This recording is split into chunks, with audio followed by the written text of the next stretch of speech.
Hey, Mr. Knowles, Maddie and Brian, Holla. and we did the poem Junior Year Abroad by Louisa Lopez.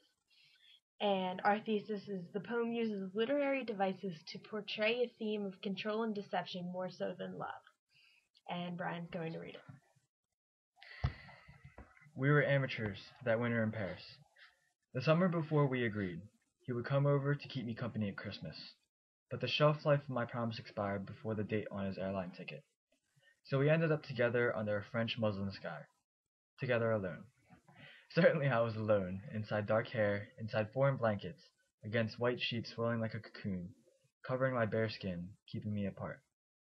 The invited man snored beside me, not knowing I didn't love him anymore. At first I tried, perky as a circus pony waiting at the airport gate, to be again as I once had been.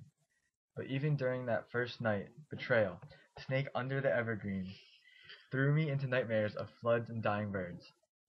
You see, a new boy just last month had raised my shy hand to his warm mouth and kissed the inside of my palm. I thought, this is impossible. Too close to Christmas. Too soon. Too dangerous. In Paris, I concede.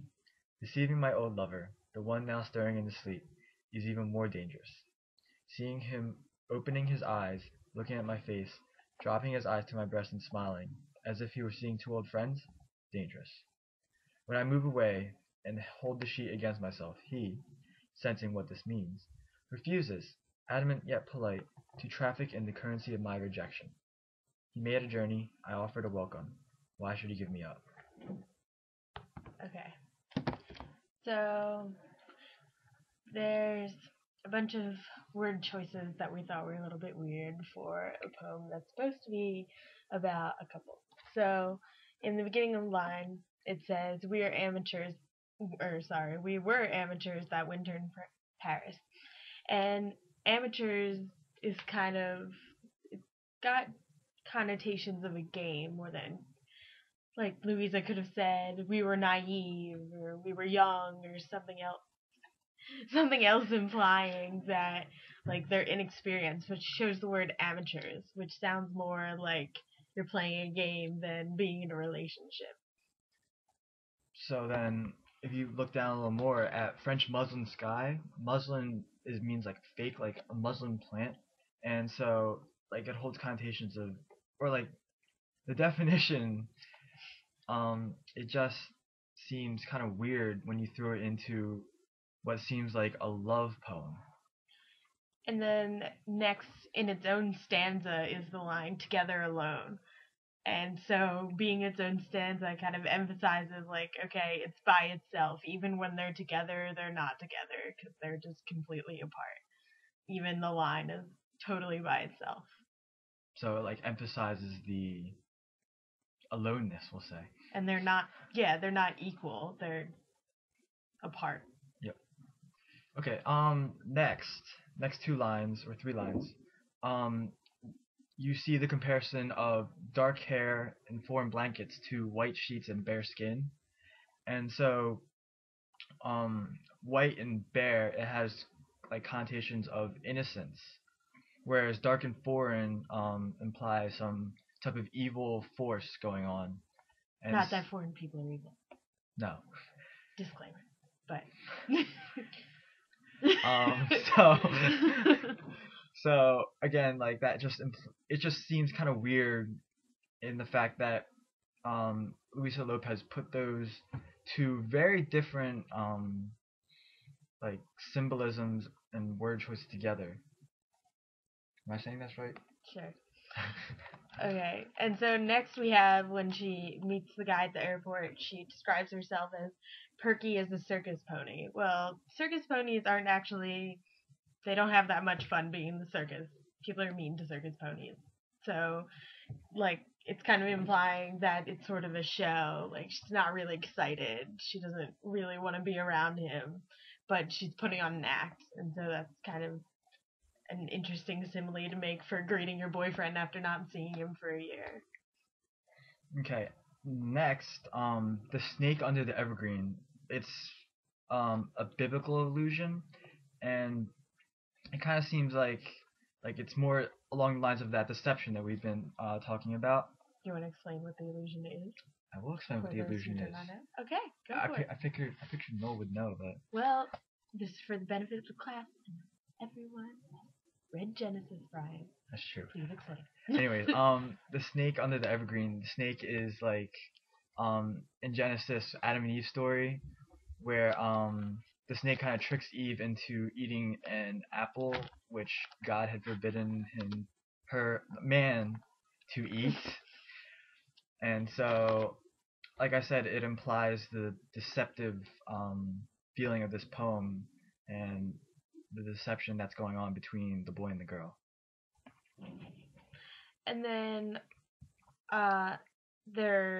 next she said that she dreams of floods and dying birds. And floods, if we're going to biblical allusions again, talking about Noah's Ark and the floods destroying the evil, and so maybe that's kind of what she's hoping for. And then dying birds, we said dying has connotations of freedom, and so it's kind of her freedom dying, which isn't good. No. We know something in the last two, like in these next two stanzas. The word dangerous keeps popping up. And we looked it up in that huge dictionary that you keep. And it said that in medieval times, dangerous was a word that meant domineering. And it's repeated throughout the poem. So we figured that this was a symbol or like a sign that this poem is about control, because, well, you'll see in the next couple of lines when we keep going. Yeah. So next it says, in Paris I concede. Conceding is kind of you're giving up control, you're giving it to someone else. And so she goes from being controlled by the one boy to conceding control to another boy, neither of which involve her having any power. So that's not good. No. And then next it says deceiving, again, just emphasizing that this is not about love, it's about tricks and stuff. So then next, he says, smiling as if he was seeing two old friends, dangerous. Again, you notice dangerous repetition in there, and that's implying that, again, this is another thing, and obviously he can do whatever he wants with his eyes, and it makes her feel awkward because she doesn't really love him anymore. And so it's like, and the seeing two old friends is like sizing her up, and it's like making sure that like she's submitting enough to his will, I guess, or like that's how we took it. And then it's got a question mark, which is not. It seems out of place, like as if you were seeing two old friends as a description, not a question. Yeah. So that's kind of emphasizing how weird it is. Mm-hmm. And then when she tries to push him away, she says that he refuses to traffic in the currency of my rejection.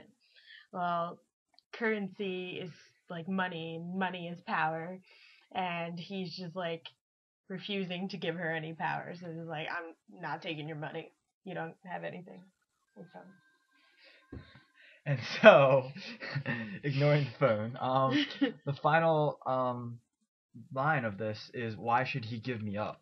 Obviously, give me up holds the connotation that he owns her in a sense, and like he has total control. If you just keep looking, he can do whatever he wants, as we've gone over. So that's it. Cool. Ready to go? Yep. Bye. Bye.